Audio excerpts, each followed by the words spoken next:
네, 이번 주에 가장 큰 관심이었던 문재인 대통령과 윤석열 당선인의 청와대 회동이 갑자기 취소됐습니다. 그 배경을 두고 다양한 해석들이 나오고 있습니다. 김성환 시사평론가와 전국 상황을 짚어보겠습니다. 어서 오십시오. 네, 안녕하세요. 오찬 다들 이제 기대를 하고 있었고 관심을 모으고 있었고 저희도 어제 얘기를 갖다 충분히 나눴습니다만은 취소됐습니다. 당선인 측의 입장을 한번 좀 들어보죠. 네. 실무적인 협의를 여러 할수 하는데 아직까지 조금 시간이 필요하지 않냐. 그럼 좀 자연스럽게 좀 연기를 해서 잘 좀 조율된 방이 맞는다. 이렇게 생각합니다. 청와대하고 우리하고 이 문제가 뭐 결렬, 무산 이런 게 아니라 실무적인 협의를 계속해 나가겠다라는 그걸 달았잖아요. 사면 요청의 권한은 대통령이 그거를 우리가 그렇잖아요. 그거를 우리가 답을 들어야 그런 걸로 지금 충돌하고 있는 게 아니니까. 그러니까 시간을 좀 주시고. 네. 이걸 사지선다형으로 하긴 좀 뭐하지만 1번, 2번, 3번입니다. 서로 확 하다가 그게 말이 됩니까 하면서 쾅 하고 깨져버리면 결렬이라고 부르는 거고 합의를 하려고 했는데 당치 안 돼가지고 그만합시다. 도저히 안 되겠으니 다음에 합시다 하면 무산이고 하나씩 축조 심의를 해 나가면서 맞춰가는데 도저히 오늘은 다 못 맞추겠습니다. 다음에 또 만납시다라고 하면 그냥 그거는 연장이고 이런데 지금 장제원 의원 설명은 3번이라는 것 같은데 청와대 쪽에서 흘러나오는 얘기는 1번 쪽에 가깝다는 얘기도 있어요. 자, 어느 쪽 얘기가 맞는지는 잘 모르겠어요. 근데 청와대 관계자의 발언을 뭐 YTN에서 취재해서 얘기한 걸 보니까 일단 안건을 조율하는 데 실패했던 것 같아요. 보니까 의제. 조율. 예. 그러니까 어떤 의제를 가지고 얘기를 할 것인지 이 부분에 여기서부터 벌써 막혔기 때문에 그 부분에 대한 논의가 더 이상 진척되지 않은 것처럼 보이거든요. 이 얘기는 뭐냐면은 좀 번역기를 돌려야 되는 거죠. 지금 말씀하셨던 것도 번역기를 돌린 거 아닙니까? 그러니까 지금 말씀하신 게 주로 이제 외교적인 프로토콜이나 그렇죠. 정치인들이 주로 사용할 때 하는 발언이 과연 어떻게 나오느냐를 가지고 회담의 분위기를 추정하는 거잖아요. 근데 기자들이 앞에 있는데 우리 깨졌습니다 이렇게 얘기할 수는 없잖아요. 그렇죠. 빙빙 돌려 얘기해야지. 잘 들었습니다 이렇게 얘기하면은 그냥 듣기만 했고 서로 합의된 거 아무것도 없다 뭐 이런 얘기가 되는 건데요. 그러니까 지금 이번 이제 상견례 자리나 다름이 없는데 현직 대통령하고 당선인하고 만나는 자리는 이런 만나는 자리에 안건을 뭔가 들고 간다. 이것도 모양이 굉장히 이상하고요. 과거에도 그런 경우도 없었어요. 제가 알기로는. 그러니까 2007년 노무현 전 대통령하고 그리고 이명박 당선인이 만났을 때에도 제가 쭉 기사를 오늘 들어오기 전에 찾아봤는데요. 합의안이라고 할 만한 내용은 문건 같은 거 폐기하지 말아달라. 그런 거 절대 안 한다. 이거 하나밖에 없어요. 그것도 합의안이라고 얘기한 것도 아니고요. 그냥 현직 대통령이 당선인한테 내가 집권했을 때 이런 고충이 있었고 이런 거 노하우가 이런 게 있다. 이렇게 얘기하는 자리란 말이에요. 근데 지금 안건 얘기가 나왔다는 거죠. 이 얘기는 뭐냐면은 윤석열 당선인 측에서 뭔가를 요구하고 있다는 얘기가 되는 겁니다. 근데 그 요구를 받기가 어렵다고 지금 얘기하고 있는 거 아닌가 싶어요. 그러니까 뭐라고 할까요? 형식을 자꾸 맞추는 게 상견례 모임 말고도 다른 자리가 얼마든지 있는데 지금 인수위 쪽에서 과욕을 부리는 거 아닌가 이런 생각이 드는데요. 자료를 찾다 보니까 굉장히 좋은 참고 사례가 있어요. 그러니까 97년도에 김대중 대통령이 당선됐을 때 그때 김영삼 대통령하고 만나는 상견례 자리가 대선 이틀 후에 있었거든요. 근데 그 자리에서는 합의 사항이 6개가 나왔어요. 근데 그 합의 사항 6개 나왔는데 미리 조율했다고 하는 흔적이 별로 없어요. 그러니까 물론 이제 정치적으로 굉장히 노예한 두 분이었기 때문에 그런 것도 있지만 자연스럽게 그 자리에서 얘기한 거를 합의 사항으로 만들어 가지고 갖고 나온 것으로 보여요. 합의한 내용을 보니까. 왜냐하면 당시에는 이제 IMF라고 하는 게 있었기 때문에 외환위기를 어떻게 잘 극복할지에 대한 기본 원칙에 대한 합의 사항이 대부분을 차지했습니다. 근데 이런 것처럼 미리 인수위 쪽이나 당선인 쪽에서 이거 얘기해야 되고 저거 얘기해야 되고 이거 할 거고 저거 할 거고 이렇게 하는 게 아니라는 거예요. 근데 지금 인수위 쪽에서는 그렇게 얘기를 이미 다 해버린 거 아닙니까? 그거에 대해서 청와대가 이거는 이런 방식의 만남은 이거는 수용할 수 없다라고 말한 것 같다. 제 생각은 그렇습니다. 그런데 잘 들어보면 장제원 의원 마지막 말에 뭐라 그러냐면 예를 들면 사면 같은 건 그건 대통령이 다 알아서 하실 권한이 그쪽에 있는 건데 우리가 뭐라 그러겠습니까? 라고 얘기를 했는데 권성동 의원의 말을 들으면 대통령을 직접 겨냥하면서 김경수 지사의 사면하고 지금 엿바꾸려고 하는 거 아니냐라고 공격을 해버렸어요. 그리고 또 다음날 강조도 한번 했고, 그러니까 사실 말이 좀 안 맞아요. 어제 제가 말씀드렸잖아요. 윤핵관이 문제라고. 그러니까 그 얘기를 해버리면 사면하기 어려워진다고. 예. 어제도 제가 말씀드렸지만 마찬가지 상황이 벌어지고 있는 겁니다. 이것도 좋은 참고 자료가 있어요. 예. 전두환, 노태우 두 전직 대통령 사면할 때 예. 보통의 경우에는 우리가 김대중 당선인이 김영삼 대통령한테 사면을 건의해서 김영삼 대통령이 사면한 것이라고 얘기하잖아요. 예. 제가 6개 사항 합의안 말씀드렸잖아요. 그걸 일부러 찾아봤어요. 찾아보니까 5개 사항은 주로 경제와 관련되는 부분이고요. 예. 마지막 6번 조항에 그 사면 내용이 들어가 있어요. 그걸 그대로 읽어드릴게요. 예. 김영삼 대통령은 전두환, 노태우 두 전직 대통령을 사면 복권하겠다는 의향을 표시했고 예.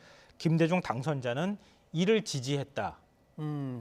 이게 굉장히 시사적인 거 아닙니까? 예.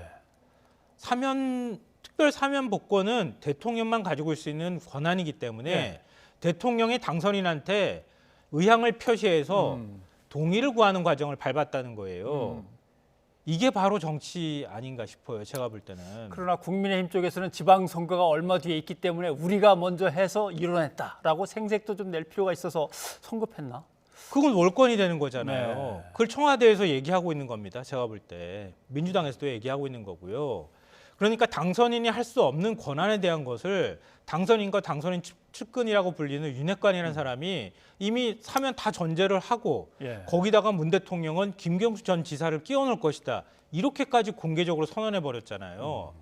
그러니까 최소한 미리 의제를 조율할 수는 없다 하더라도 바로 이런 것처럼 대통령이 먼저 사면에 대해서 얘기를 꺼내서 의향을 물었고 당선인이 거기에 대해서 그거 좋은 생각입니다. 라고 동의해줘야 대통령이 그 사면권에 대해 사면권을 행사할 수 있는 명분을 주게 되는 거 아닙니까? 예. 근데 명분을 뺏어버렸잖아요. 그러니까 제가 볼 때는 사면 못할 수도 있겠다. 더군다나 민주당에서도 반대 목소리가 나오고 민주당 지지자나 국민들도 적지 않은 국민들이 지금 사면해주면 안 됩니다라고 얘기하고 있잖아요. 이명박 전 대통령에 대해서. 문재인 예. 대통령이 아무리 김경수 전 지사한테 마음에 빚이 있다 하더라도 이런 방식으로 사면하는 것은 앞으로 사면 문제를 두고도 합의문 만들고 제가 볼 때는 합의문 만들기 네. 쉽지 않을 것 같아요. 자, 그다음 문제는 공공기관장들 임기가 다 돼서 바꾸시게 되더라도 우리 쪽에서 애쓴 사람들 논공 행상해갖고 한 자리씩 넣어줘야 되니까 좀 자제해 주십시오라는 얘기를 대통령 쪽에다가 당선인 쪽이 했느냐 안 했느냐, 또 그 얘기가 나온 것 자체가 대통령 쪽에서는 기분이 안 좋다. 어떻게 됐을 것 같습니까? 이미 만천하에 다 얘기했잖아요. 했어요. 알바끼 하고 있다고 공공기관장 인사하지 말라고 얘기했잖아요. 인수위에서. 그러고 나니까 청와대 입장에서 굉장히 난감할 수밖에 없는 상황이 예. 됐고요. 아마 만약에 갈등이 일어날 만한 소지가 큰 부분을 저보고 짚으라고 한다면 김호수 검찰총장이 꺼낸 거예요. 이른바 예. 윤핵관이라고 하는 의원이. 김호수 검찰총장 임기 남아 있는데 그 임기 채우지 말고 지금 그만두라 이렇게 압박을 넣은 거잖아요. 예. 근데 만약에 검찰총장 바꾸면 어떤 일이 또 생길 수 있겠습니까? 문재인 정부 임기 내내 검찰 개혁하겠다고 했던 이유가 뭐였어요? 검찰이 정치화돼 있다고 하는 거잖아요. 과거 고 노무현 전 대통령 수사했던 부분들에 대한 트라우마도 있는 것이고요.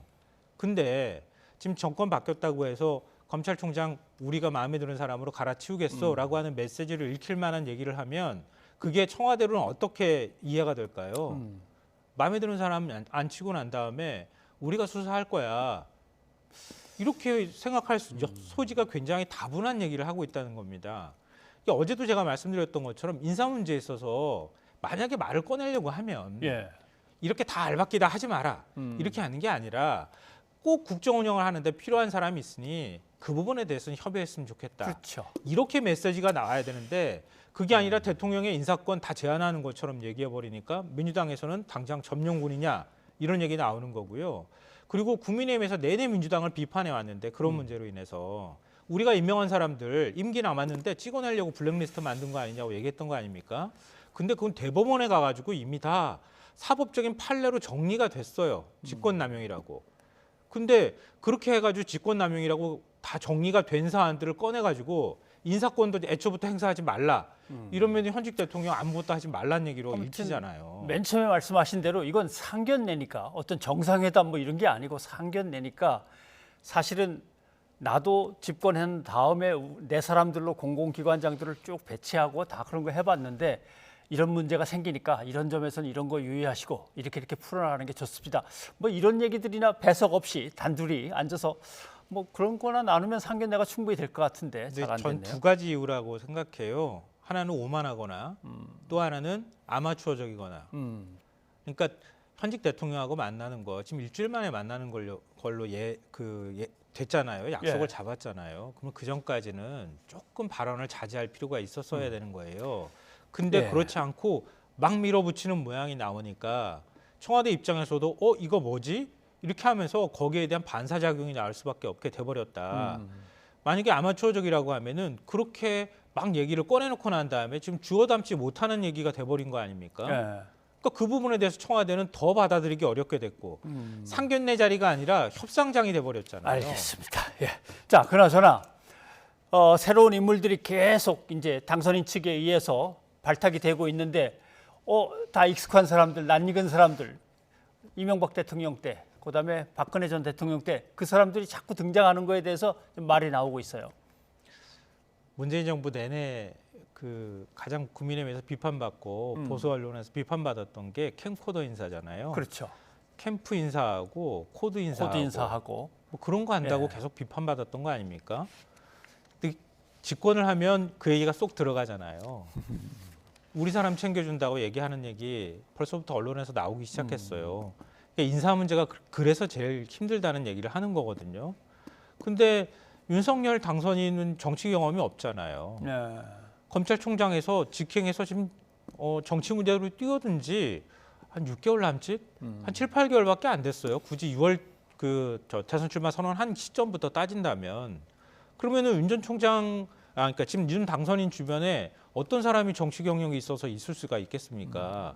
결국은 기존의 이명박 정부, 박근혜 정부 시절에 뭔가 브레인이나 네. 무슨 교사라고 이름 붙이는 사람들, 이런 사람들이 윤석열 당선인 주변으로 가가지고 줄을 섰다는 얘기가 되는 거잖아요. 이렇게 해버리면은. 근데 그런 부분에 대해서 비판이 안 나올 수가 없는 상황이다.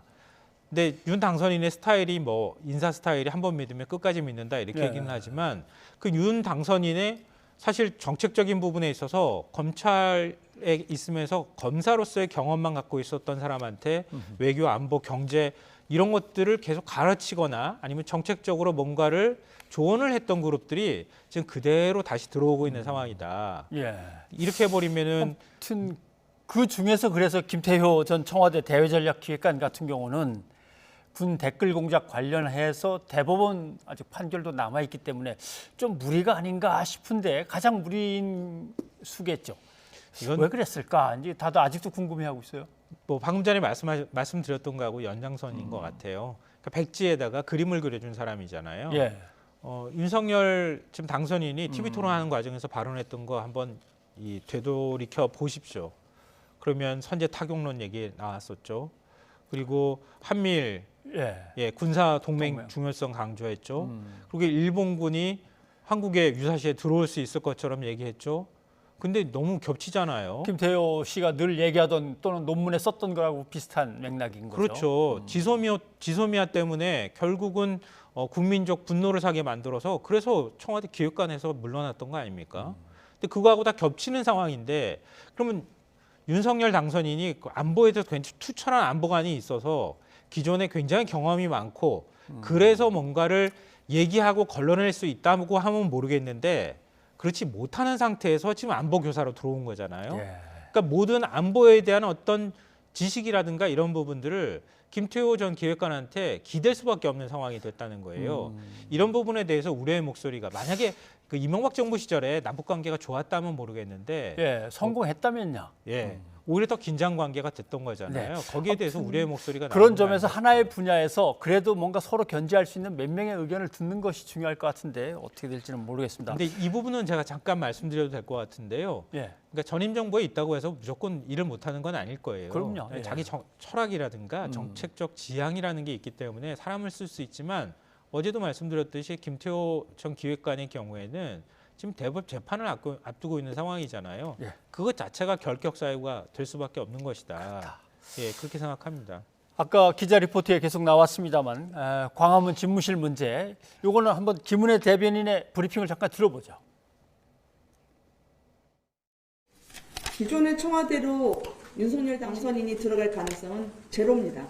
국민 속으로 들어가고 소통이 중요하다는 오랜 의지 때문입니다. 국민들께 불편을 드리지 않으면서도 국정 운영하는데 원활하게 그리고 방해가 되지 않도록 치밀하게 점검하는 과정이 필요합니다. 따라서 시간이 좀 더 걸립니다. 네, 이것도 시간이 좀 필요하다. 사실은 국민들한테 제일 뭔가 이미지로 확 다가갈 수 있고 임팩트가 있는 공약의 실천인 겁니다. 집무실에 이전하면 누가 봐도 확 바꾼 거가 눈에 확 보이지 않습니까? 그런데 쉽지는 않네요. 그러니까 그 모든 정부가 새롭게 들어설 때마다 똑같이 반복하는 실수라고 저는 생각하는데요. 욕심이 너무 지나쳐가지고 거기 뒤에 따라오는 현실적인 여건들에 대한 검토가 안 된 상황에서 말이 먼저 앞서가는 거예요. 그러니까 이렇게 가버리면은 이제 어떻게 안 갈래 안 갈 수가 없는 상황이 돼버린 거잖아요. 그래요. 근데 광화문 시대라고 얘기해서 광화문에 집무실 두겠다고 했다가 지금 잠깐 용산으로 갔어요. 예. 용산으로 갔는데 지금 논란이 또 생기는 거 아닙니까? 그렇게 했는데 용산, 그러니까 청와대로 원래 갈 가능성은 제로다 이렇게 또 얘기를 해버렸잖아요. 단언을 해버렸어요. 이제 용산으로 가야 돼요. 그런 상황으로 갈 수밖에 없잖아요. 이제 다시 다른 데 간다고 말할 수는 없잖아요. 조금 신중하게 얘기를 했더라면 좋았겠다 이런 아쉬움이 있고요. 또 하나는 제일 많은 우려가 현실적인 여건에 관한 부분일 것 같아요. 예. 청와대 지하벙커 뭐 그거 안 쓰는 거는 그렇다 치더라도 지금 국방부가 있는 그 용산에 있는 주변은 합참도 있는 데다가 군사 시설도 굉장히 많이 있어요. 그냥 단순히 벙커 하나만 들어가 있는 게 아니거든요. 그 군사 시설은 그러면 다 어떡할 거냐. 이 문제가 남아 있고요. 그러면은 국방부가 다른 데로 가면 다른 데 또 지어줘야 되나? 예. 국방부를 청와대로 보낼 수는 없는 거 아니에요? 그러면 그 문제가 있죠. 그리고 지금 청와대 경호실에 있는 직원들이 바로 지금 청와대 주변에서 다 거주하고 있단 말이에요. 그 인원들 숙소는 그러면 어떡할 거냐. 한남동 그 국방부 장관 관사를 쓴다고 하는데 그럼 그때 왔다 갔다 하는 것도 어떡할 거냐. 이런 얘기가 검토가 될 수밖에 없는 건데 그러다 보면은 미군 기지가 이전하고 난 다음에 그 공원화가 되잖아요. 거기다가 청와대를 하나 더 만들어야 되는 거 아닌가. 그 예산은 어떻게 되는 건가. 이런 문제까지 얘기가 나올 것 같아요. 예. 그래서 그런데 이런 공약도 이제 일단 가면서 뭔가 저항이랄지 애로사항이 생겨버리는데 다른 공약들도 다 비슷하단 말이죠. 그러니까 이제 와서 아까 말씀하신 대로 처음에 욕심을 확 내서 얘기를 했는데 하면서 자꾸 이제 멈칫멈칫하다 보니까 안철수 인수위원장이 오늘 설명을 갖다 좀 묘하게 합니다. 한번 좀 들어보죠. 공약과 국정 과제가 이렇게 정확하게 일치하는 부분들이 역대 정부에서 50% 정도였습니다. 제 기억에 이명박 박근혜 정부 때 50% 그리고 노무현 정부 때 60% 정도. 바로 지금 문재인 정부에서는 인수위 없이 하다 보니까 공약을 거의 다 국가 정책, 주요 정책으로 그대로 하면서 여러 가지 부작용들이 많이 나왔습니다. 발표한 공약들 중에서 가능한 해법들을 찾아보고 그리고 몇 가지 선택지들에 대해서 준비를 한 다음에 당선자의 의사에 따라서 거기에 대한 방향을 잡으려고 합니다. 뭐 선심성 공약이 사실은 양쪽에서 동시에 다 터져 나왔지만 아무튼 당선인 쪽에서 한 것들이 있단 말이죠. 예를 들면 뭐 병사들 200만 원씩 이런 것들. 근데 인수위에서 정부로 다 떠넘길 수는 없는 거 아니에요. 뭔가 조정을 해야겠죠. 네, 맞습니다. 예. 그러니까 안철수 지금 위원장이 좀 쿠션 역할을 저는 해줬으면 좋겠어요. 그러니까 모든 공약 내세우고 난 다음에 국민께 약속했으니까 100% 이행하겠습니다라고 하는 거는 현실성이 좀 없죠. 예. 굉장히 많은 것들을 약속했는데 지금 윤석열 당선인이 약속한 공약도 금액으로만 따져도 266조인가 이렇게 된다고 얘기를 하고 있잖아요. 그러니까 인수위 차원에서 정리하는 작업을 할 필요가 있겠다. 그러니까 지금 청와대 이전하는 문제, 당선인 집무실 만드는 문제 이것도 예. 인수위 차원에서 함께 검토했으면 좋겠다. 알겠습니다. 왜냐하면 그렇게 하면 안철수 위원장이 일종의 그 윤석열 당선인이 할 수 없는 일, 그러니까 약속했지만 약속을 어긴다고 하는 부담감이 있잖아요. 그렇죠. 그걸 안철수 위원장이 공동정부라는 형태로 좀 융화시켜서 병사 월급 200만 원도 포퓰리즘이라고 주장해 왔으니까 그런 부분들도 현실적인 여건을 보니 제 인수위원장으로 책임지고 이거는 200만 원은 좀 어렵겠습니다. 그리고 다른 것들도 공약에서 조금 어렵다고 생각하는 부분들은 그렇게 좀 깎고 다듬는 작업을 인수위 차원에서 예, 했으면 좋겠다. 맞죠.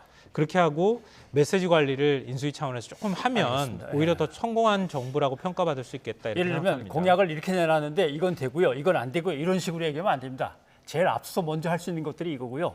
등급을 나눠가지고 A, B, C, D 등급으로 나눠서 슬쩍 내놓는다든가 뭐 방법들이 있으니까 알아서 잘 할 수 있을 거라고 보고. 자, 민주당 얘기도 끝으로 하나 해야겠습니다.